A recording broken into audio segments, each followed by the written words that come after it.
Nimekuta barabara zimefurika na maji hapa. Kuna barabara mwenzangu nikamwona anavuka katika hii barabara hii.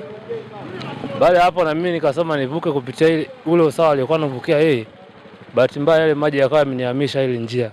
Nilikuwa nimeenda tayari kwenye upande wa kushoto ambako tayari alikuwa amechimba zile mitaro.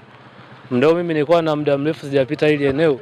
Kwa hiyo sikuwa na uelewa kwamba sehemu gani barabara sahihi kwamba nipite eneo lipi ili kwa usalama wangu mimi mwenyewe, umeona. Baada hapo wenzangu walikuwepo nyuma kwenye barabara hiyo mpya kubwa ya lami.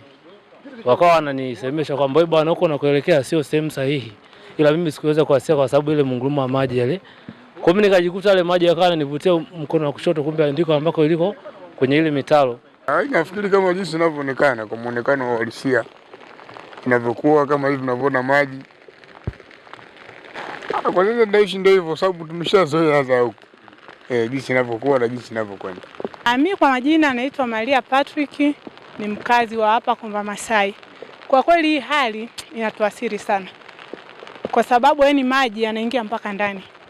Wakati mwingine unakuta tunalala na maji. Vyoo wene nyumba za vyoo vya ndani unakuta vyoo vinatema ile choo kinaanza kuingia hadi sebreni kama mimi ile nyumba ninayokaa. Yaani choo huwa kinatoka na sehemu yake kinaingia sebreni. Tulivyoamka hali ilikuwa kwa kweli si mbaya sana.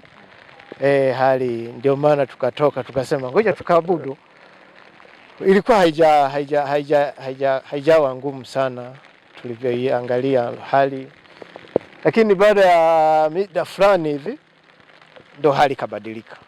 Kuna mtoto alikuwa mdogo anavuka. Katika ile hali ya kumwokoa mtoto, mimi ndio nikawa nimedumbukia.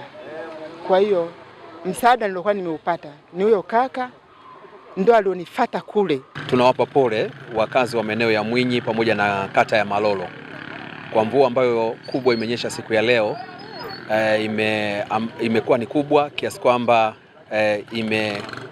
imesababisha maji kuvuka kwenye misingi kama ambavyo hapa tunaona, na yamekwenda hadi kwenye makazi ya watu.